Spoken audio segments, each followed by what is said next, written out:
Thank you for joining us today. The program is about to begin. Please make your way to your seats and silence your cell phones.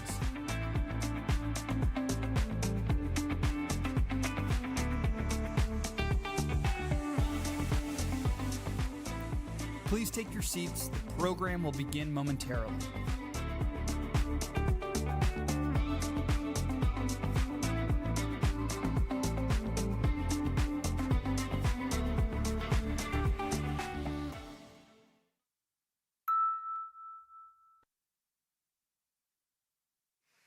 Good morning, everyone, and welcome to this session. First one in a line of a long and interesting sessions for the day, I know, but I am Alice Park, senior correspondent at Time, and it is my honor to be here for this discussion with Jennifer Doudna, who I know really needs no introduction, especially to this group, but just for formality's sake, Jennifer is professor of biochemistry, biophysics, and structural biology at University of California, Berkeley, and founder of the Innovative Genomics Institute there. So Jennifer, excited to have this conversation. I'm excited to be here, Alice.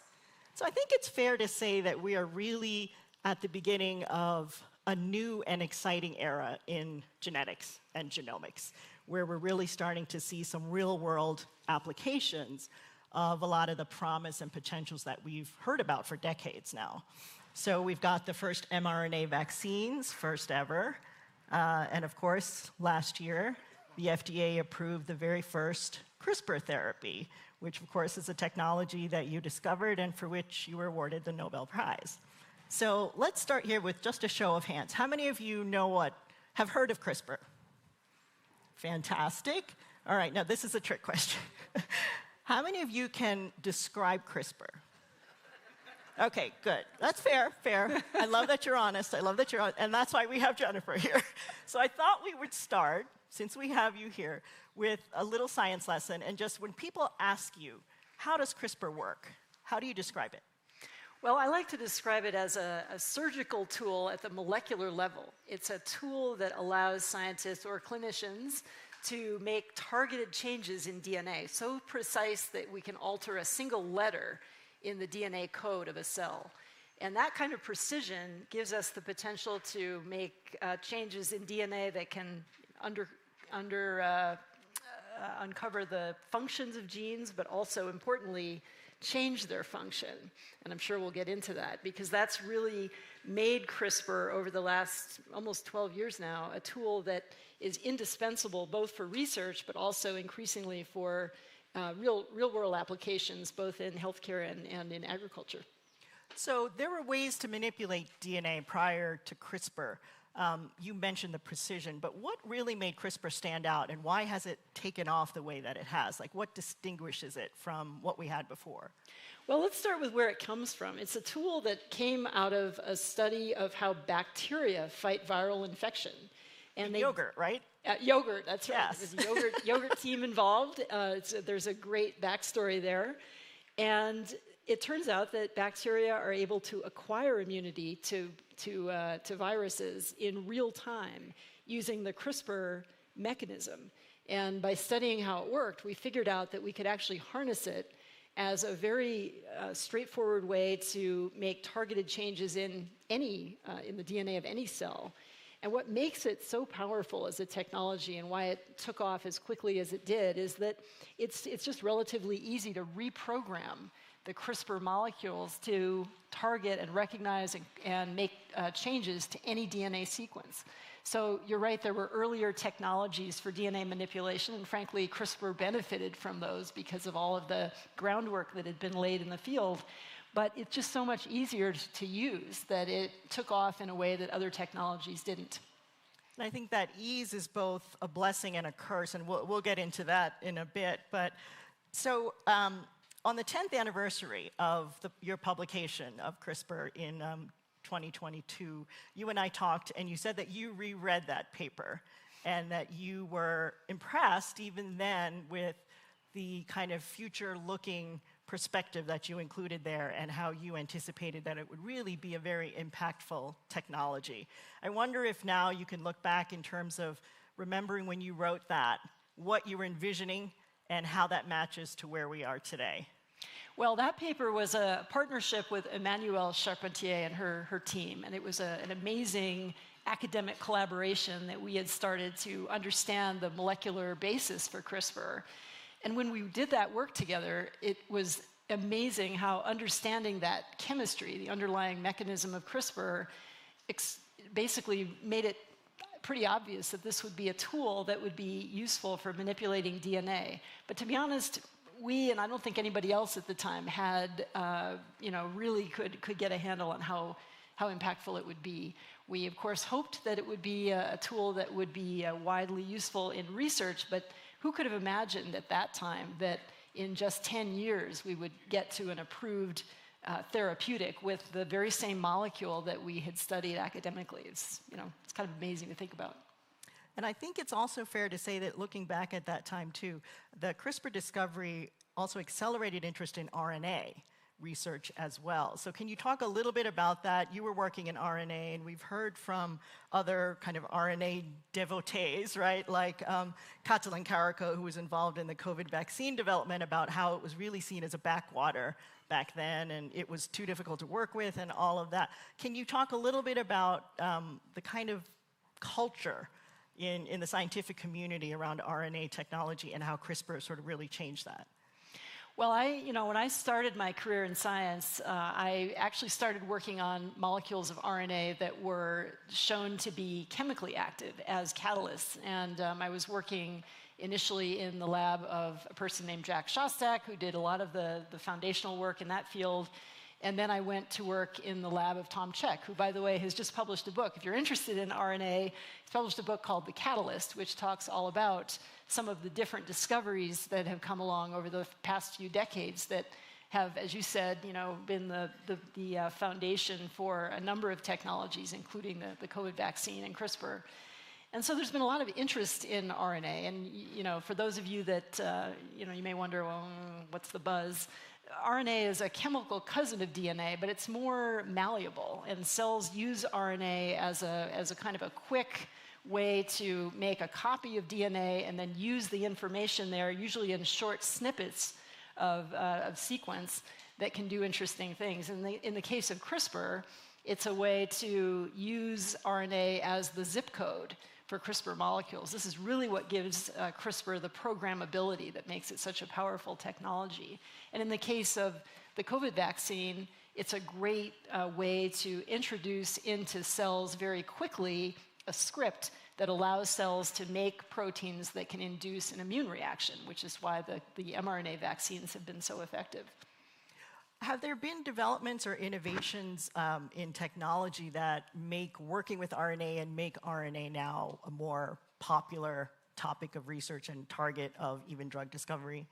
Well, I would say one of the things that has really impressed me, and we'll talk about this later this morning in a follow-up session to this, is that RNA is quite easy. Well, I don't want to say easy, but it's relatively easy to produce it in large quantities without requiring a cell source. And that means that we can make it with chemical components that go into a test tube or even a large vat that allow production of large amounts of RNA, which is, again, one of the reasons why the COVID vaccine was so quick to roll out, is that it was relatively easy to manufacture. And so that's something that it's interesting for me as an academic, having been in the field studying RNA for a long time, is that I can remember back in the 1980s when I was starting my career as a student, that in those days it was actually very hard to make molecules of RNA. And so one of the things that's happened over the last few years, and maybe even going back about 20 years now, is that it's become easier and easier to make molecules of RNA. So it just has meant that it's really that sort of capability doesn't make headlines, but it really has driven the field in ways that I think nobody could have imagined in the beginning. So I want to talk a little bit about the actual mechanics of CRISPR. And so the discovery and the original, the OG version, let's call it, is CRISPR-Cas9. And Cas9 refers to fair to call it, the scissors that actually go in and find where to cut the DNA. So where are we now? I know that there's a whole slew of different Cas with all kinds of numbers behind them now. Tell me about that development and how that's kind of pushing the CRISPR technology forward. Well, I think the CRISPR-Cas9 enzyme was the first enzyme that we started studying back with our collaboration with Emmanuel Charpentier. And amazingly, that protein has been a real workhorse in the field. It's the protein that is the basis for the approved therapy for sickle cell disease right now. And the vast majority of both academic groups and companies that are doing CRISPR work are still working with this Cas9 protein. Why? Because it's great as a tool. It just turns out to be a very, very effective, very powerful technology. That being said, there's also been a lot of research over the last decade to uncover other examples of Cas proteins, and many have been found. Many of them are not very good at genome editing, but some of them are. And so, there's a great interest in expanding the toolbox and having a collection of these types of proteins that can be deployed for all kinds of applications. And one thing that maybe we'll talk about a little bit is, I think the forefront of the field right now is figuring out how to do genome editing in a way that will allow direct introduction of these editors into tissues of the body so that we don't have to take cells from a patient, do the editing in the lab, and then reintroduce the cells, which is a very involved time-consuming. And that was what was approved for sickle cell. That's correct, right. And so there, I think having some of these newer Cas proteins that are smaller, have other chemical properties that might make them easier to deliver, could be a real advantage.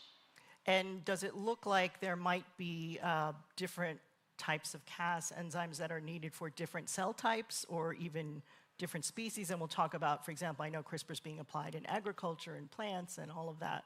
Does that also seem to be in the future? Could be, although amazingly, again, this original CRISPR-Cas9 protein is pretty good in all of those systems. So, yeah. Okay.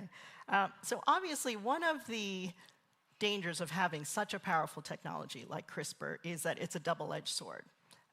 And there were concerns from the beginning about how it would be used, and you talked about the ease with which it can be used, and obviously that's a relative term, but for scientists it's relatively easy technology-wise, and it can be used for nefarious purposes. So tell me a little bit, even early on, you knew that this was a danger and you felt the responsibility for it. And we've talked a little bit about the evolution of that responsibility.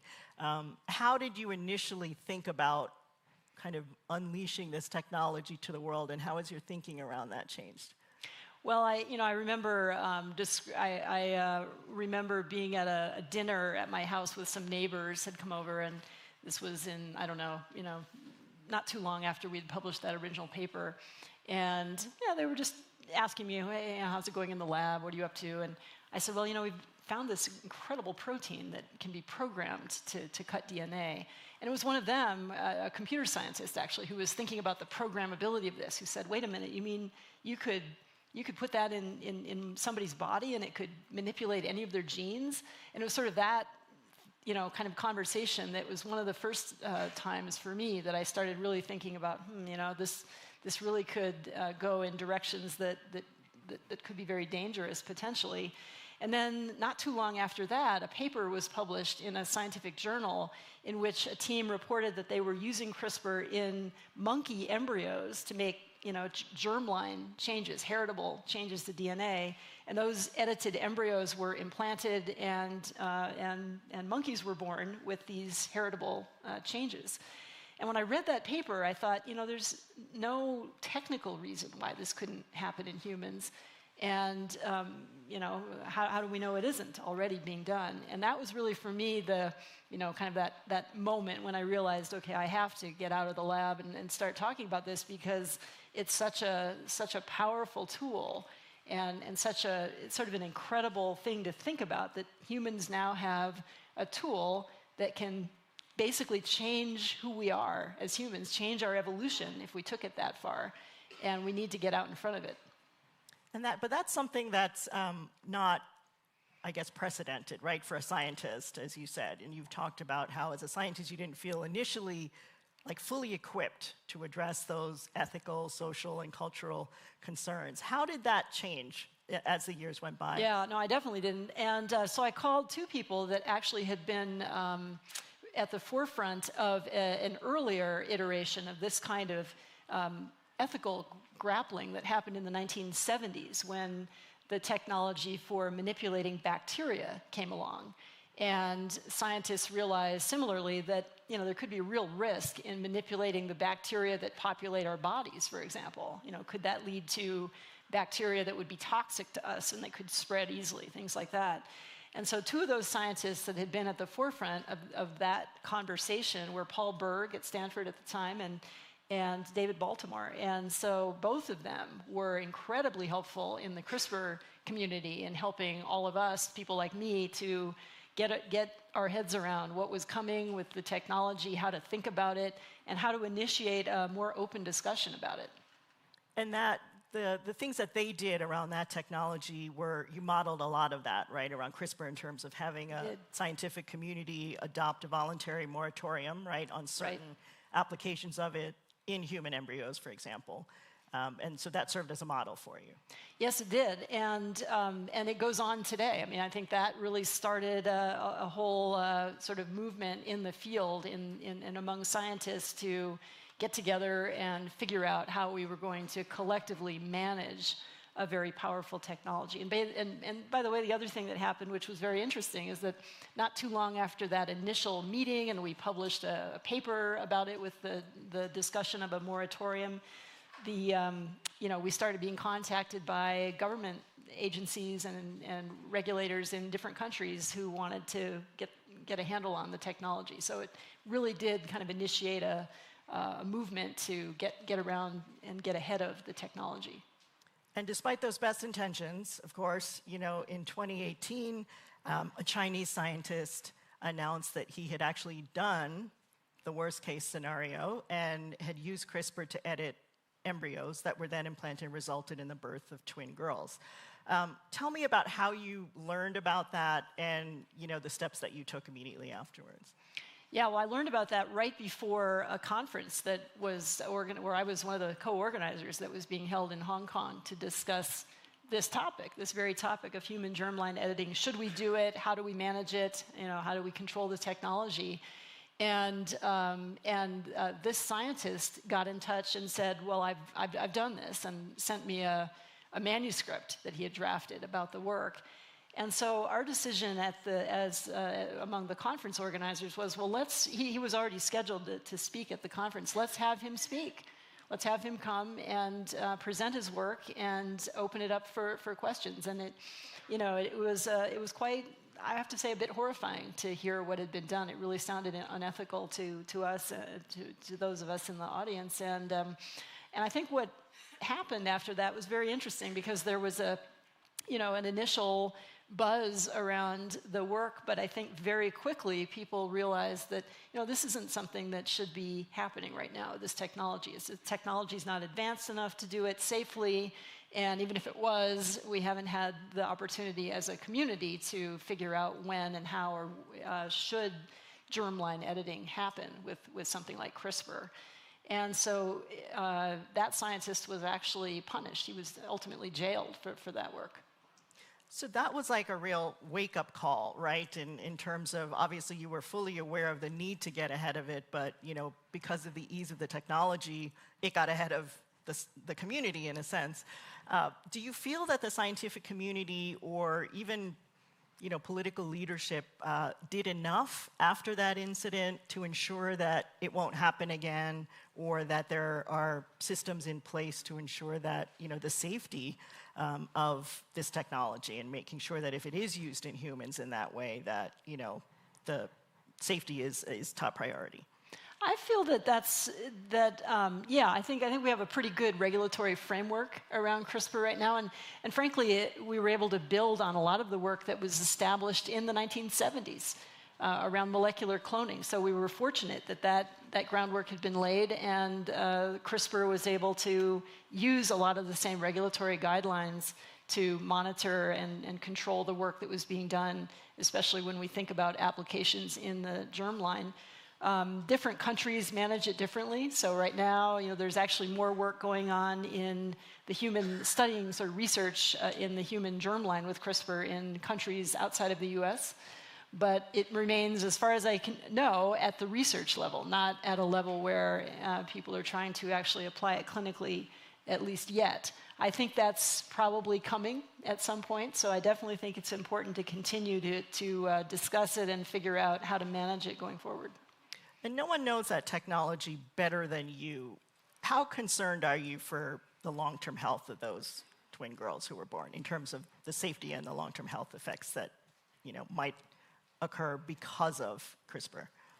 Well, I think it's something that hopefully they're being monitored in some way. I think the thing that was scary about that work, or one of the many things, I guess, that I found really quite shocking, is that when one looked at the molecular details of the DNA edits that were made, they were edits that were, frankly, had never been tested even in animals. So, to do something like that in humans and to do it in a way that was probably not transparent to the parents who were involved, I think is really what was so wrong in that case. So you created the Innovative Genomics Institute to address some of these unknowns, become a clearinghouse of sorts, a hub for all things CRISPR, right? And to kind of get ahead of and lead the world on issues related to CRISPR. Tell us about your vision for the Institute. Well, back in 2015, it was clear that the technology of CRISPR was just expanding very rapidly. And being at a public university, I'm at the University of California, I thought, really what we need to do is ultimately make sure that this technology is going to benefit people around the world. And to do that, we need to focus on the kinds of technical advances and frankly, the same kinds of discussions that we're having here about the safe and responsible use of CRISPR that will make that possible. So we started the Innovative Genomics Institute with that vision in mind. And since then, it's been amazing to see how it's expanded. We're now, we have 3 university campuses that are part of the Institute. They are Berkeley, UC San Francisco, and UC Davis. And we are excited that we've been able to initiate programs both in healthcare but also in climate, addressing climate change, and doing so with money that comes roughly half from philanthropy and the other half from government grants. And because we're a nonprofit organization, we have the ability to take the long view on things. We can swing for the fences, as I like to say, and look at ways that we can have impact over the next decade, which is very difficult for a lot of, especially startup companies to do because they're on a short timeline with having to return value to investors. And so in our case, we are trying to make the kinds of breakthroughs that are going to change the field in the next 5 to 10 years and make the next transformative breakthroughs, especially in areas where we can see the real potential for CRISPR if we can solve certain problems. So medicine has taken the lead and garnered the most interest in terms of applications for CRISPR, obviously with the first FDA-approved CRISPR therapy for sickle cell. But at your institute, you're looking at other big fields where CRISPR could have a huge impact: agriculture, climate, and the microbiome. So tell us about those pillars and why you chose to focus on those areas. I think the impact globally when we think about a technology like CRISPR is actually probably going to be in the agricultural area sooner at least than it will in medicine. And that's simply because of scale. I think we all have to eat, and we have to manage the challenges that are coming at us very quickly now with climate change. And this is where CRISPR can be incredibly useful because it gives plant biologists, plant breeders an opportunity to make targeted changes in plants that in the past have been extremely difficult to do in a controlled way. So plant breeders traditionally introduce random changes into the DNA of plants, and they select for those that have the properties that are useful. But imagine if you had a precise way to make specific changes in just the genes that need to be tweaked to give plants the ability to resist drought or pests, to make plants more nutritious, to make them more productive. These are all things that are happening very quickly now with CRISPR in plants. So I'm really impressed with the work that's going on. Again, it's happening across the spectrum of academic labs and in companies. And so in our institute, we realized that we have an opportunity not only to do that type of work, but also to focus CRISPR back on its source, namely on the microbes that make these molecules in nature, and use CRISPR in a way that had never been envisioned before, which is to manipulate those microbes in their natural setting, which is a setting that might include the human gut or the cow rumen, where these bugs are making molecules that can affect our health or affect the production of molecules like methane that are contributing to climate change. So wonder if you could tell us in a little more detail about the example. I'm fascinated by the one about methane with cows, because we've all heard about how cows are actually, ironically, a huge source of methane, and there's not much you can do about that, right? Or maybe not. Well, yeah, so this is an area that's coming increasingly into focus as we grapple with ways that we can have global impact in reducing climate change-inducing molecules like methane. And the way that CRISPR can be helpful there is by altering the bugs in the cow rumen that are responsible for making methane, which is one of the major contributors globally to the changes that we're seeing in the climate. And with CRISPR, we have, because it's a precision tool, we can make targeted changes to genes that are just present in those microbes that are responsible for that kind of metabolism.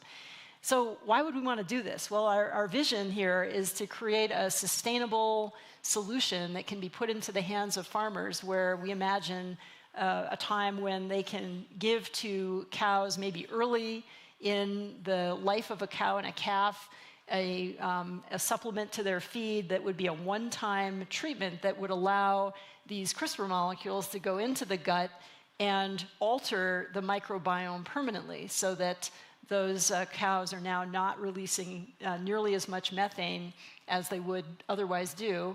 And so the biology behind this is really being able to understand the genetics of methane production. That's already been established.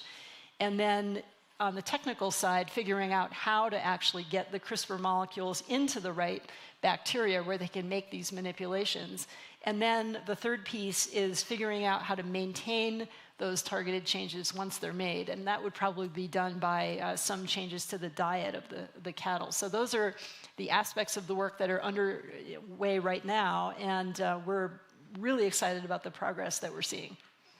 That's fascinating. And also fascinating if you think about the changes to the gut, right? And the gut microbiota. In terms of, like, if we take that to a philosophical level and we start doing that in cattle populations around the world, let's say, and this is one of the things that makes CRISPR so powerful, is we are changing then the kind of gene pool, so to speak. And that's huge, right? And what are the implications of that if we're able to do that? Obviously, there are the benefits. What are the downsides of doing that, or are we still trying to work out kind of those longer-term implications because CRISPR is so new? Yeah, I think we're trying to work them out. The kind of interesting thing about controlling methane production by altering the microbiome is that there's already good evidence that this type of thing can be done by altering the diet of cattle. It's just that that's not really a sustainable way right now to make those alterations. It's just not affordable, and it's not available to most farmers. So the great thing about CRISPR is that it could be a one-and-done kind of treatment.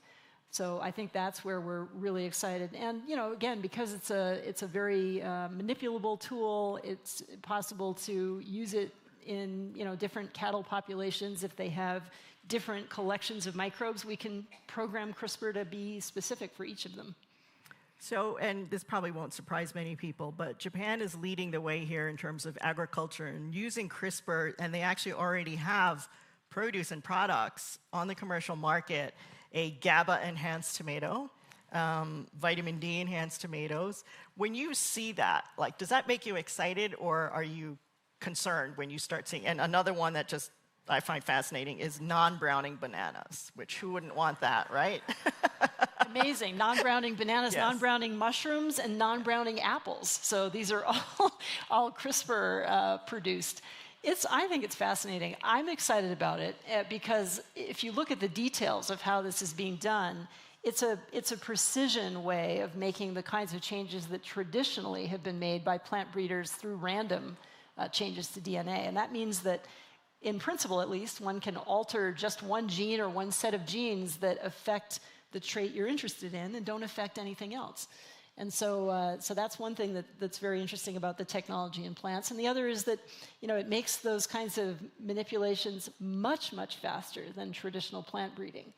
And so there's an acceleration of, both the research that underlies discovering which genes to make changes to, and then actually making the products from those changes. So I think, I would say watch that space. I think there's going to be lots of activity in the agricultural field with CRISPR over the next few years. And you talked about climate too, and I think it's not immediately obvious sometimes, like how CRISPR can impact climate, but I was reading about the short-haired cows, which are a fascinating way to address the potential impact that heat and global warming is going to have on the world. And this is also a CRISPR-based change. Can you tell us a little bit about those? Short-haired cows, hornless cattle is another thing that's being done. And then in the plant world, doing things like making plants that have bigger root systems so they can store more carbon in the soil, as well as the kinds of changes that allow drought resistance, et cetera. So these are all on the table right now with CRISPR. And I think there's going to be a big upswing in companies probably starting in these areas as this type of work begins to come to maturity, where you can really see the tools in hand and the demonstrations of their utility in the agricultural space and to address climate challenges. And there'll be opportunities to build teams that can do focused work to make those real-world solutions. And one of the other things that your institute also does is it addresses the affordability, right, of CRISPR and the applications of CRISPR.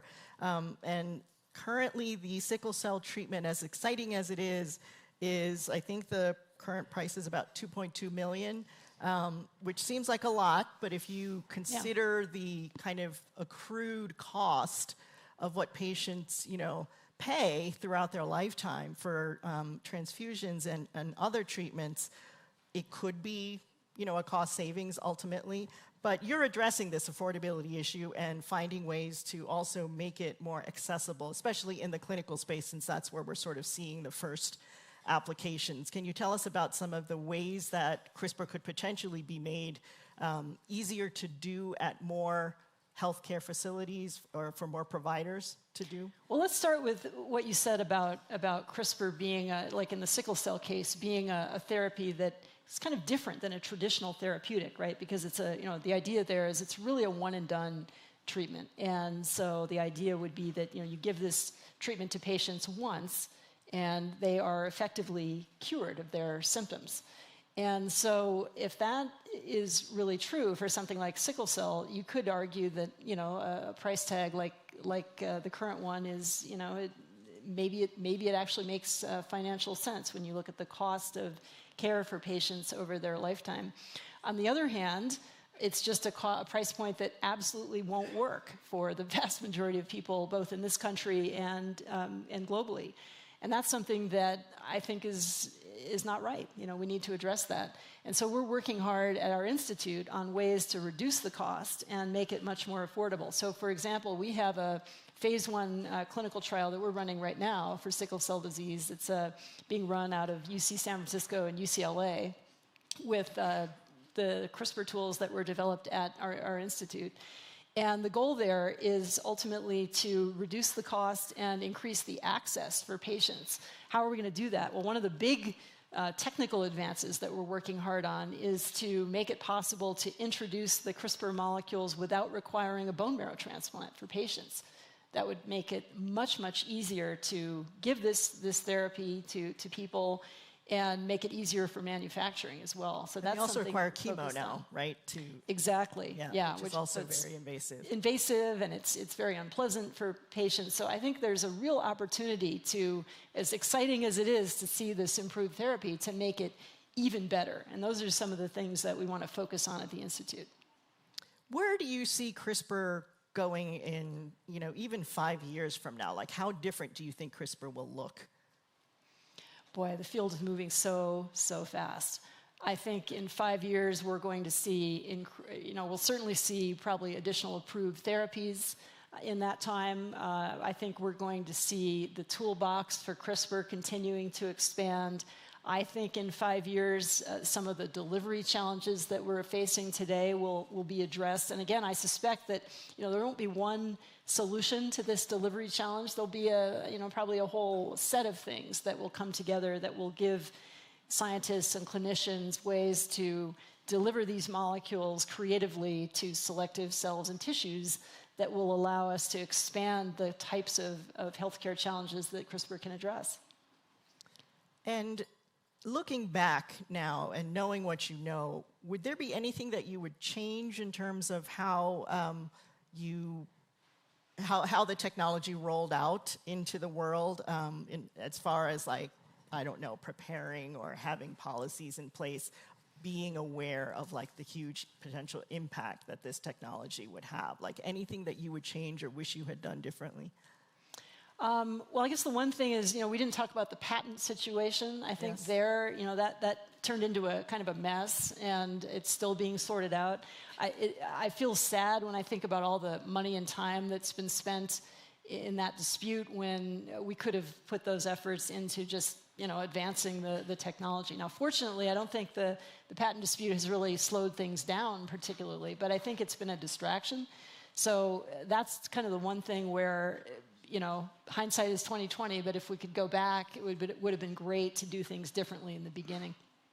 How so? In terms of being more collaborative with the different institutions? I think if that had been possible, it would have been good. And I think nobody, I would say, was probably really had,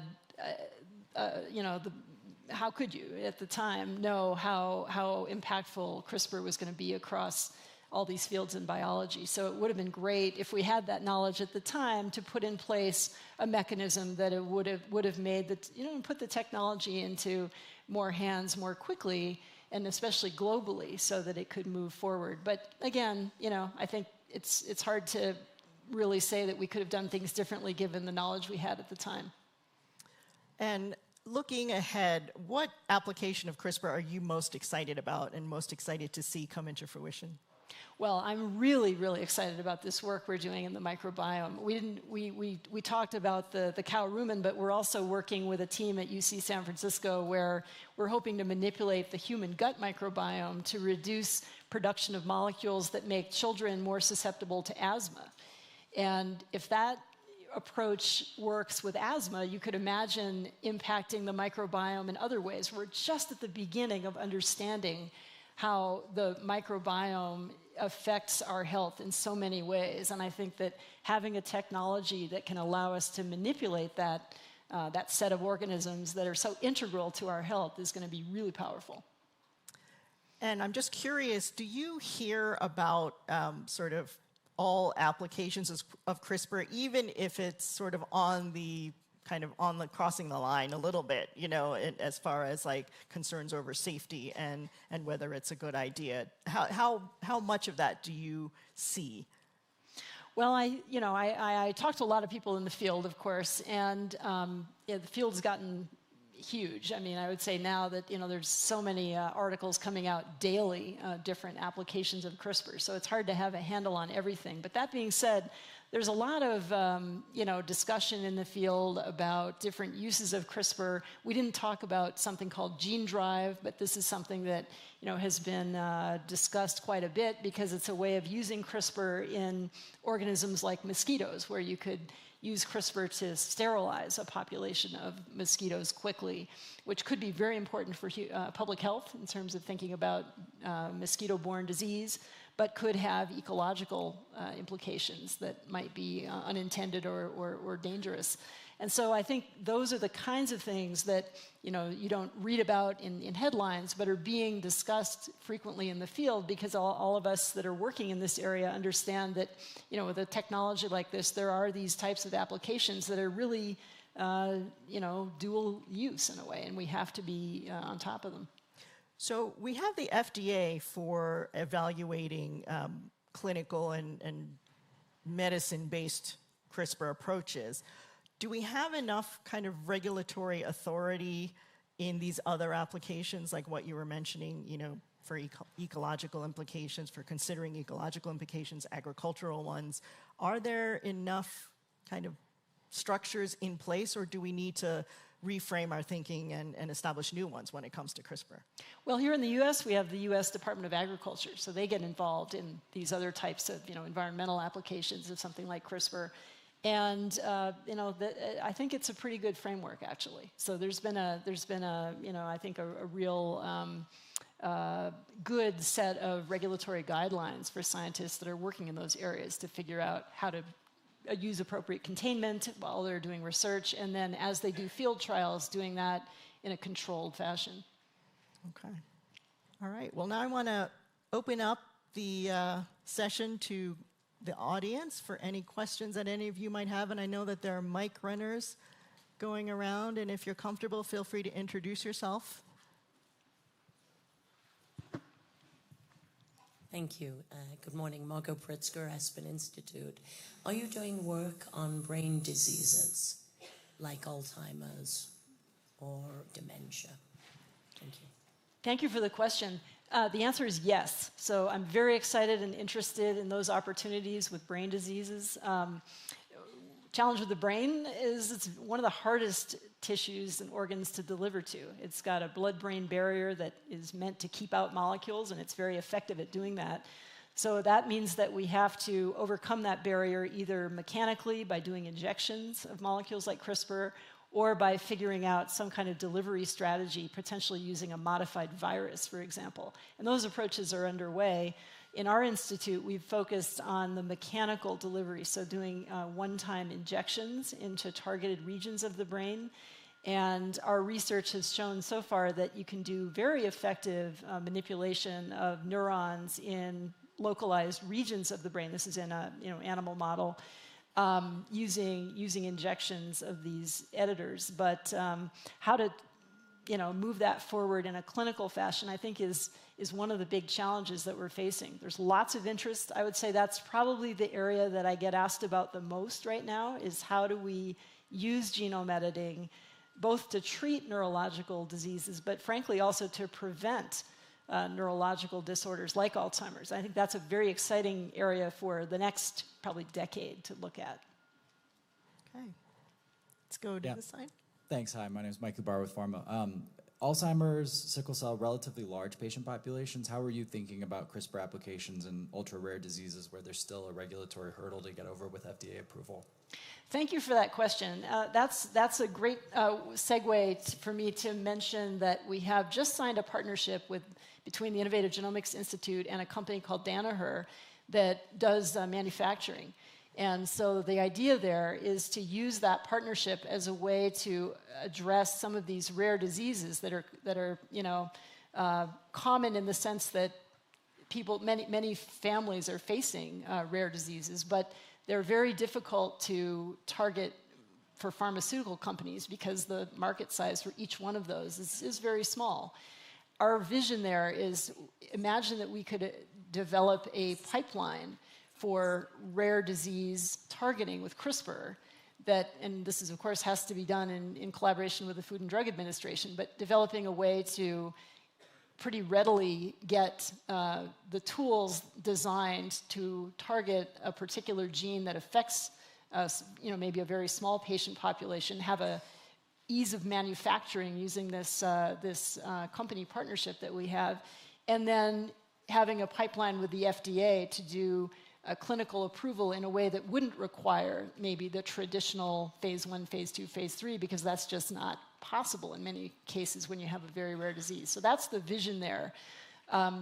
Frankly, going back to the very beginning of the field, this was one of the first applications of CRISPR that everybody in scientific field was talking about. It's amazing that now you have this tool that can target rare diseases, but the challenge is how to turn that into a practical application. That's where we want to focus. And that's one of the, I think, exciting things about seeing CRISPR in the clinic is we also have the FDA green-lighting the first in vivo CRISPR for a very rare genetic condition, ATTR, right? That's right. And that will be, as you said, not taking the cells out of the body and treating them and with CRISPR, but doing it all within the patient's body. Exactly, yeah. Which is very exciting as Yeah. well. Okay, here.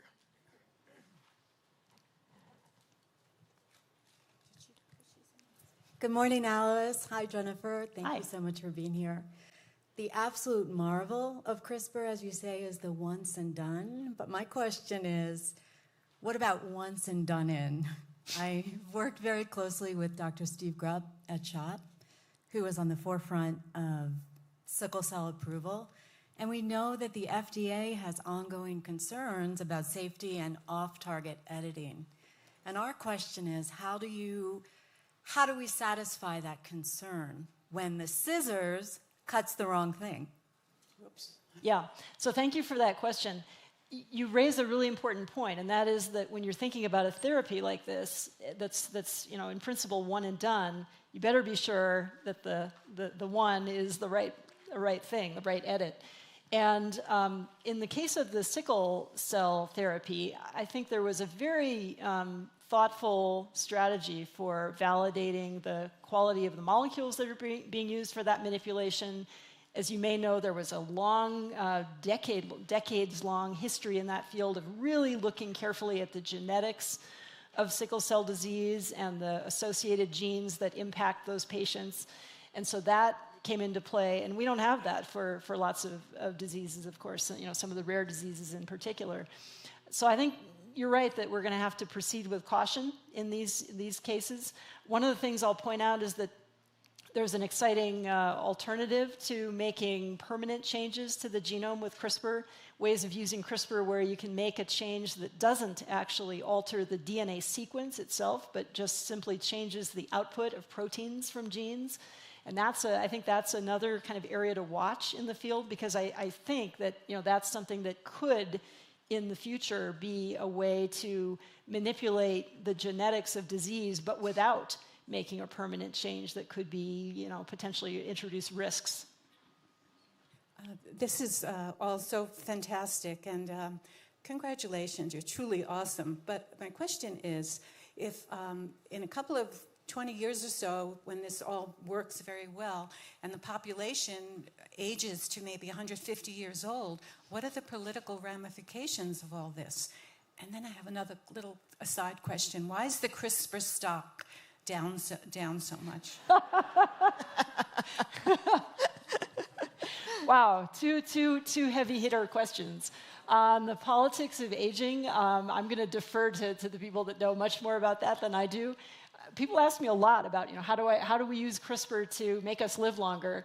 And I think my answer to that is that I'm focused more on living healthier, and that's where I think CRISPR will have impact. I'd love to see it ultimately be used to prevent diseases of aging that, like neurodegeneration, for example, that are currently so devastating. But again, that's not happening immediately. That's one of those 10 to 20-year goals. And then on the CRISPR stock, again, I'm going to defer to the experts on that.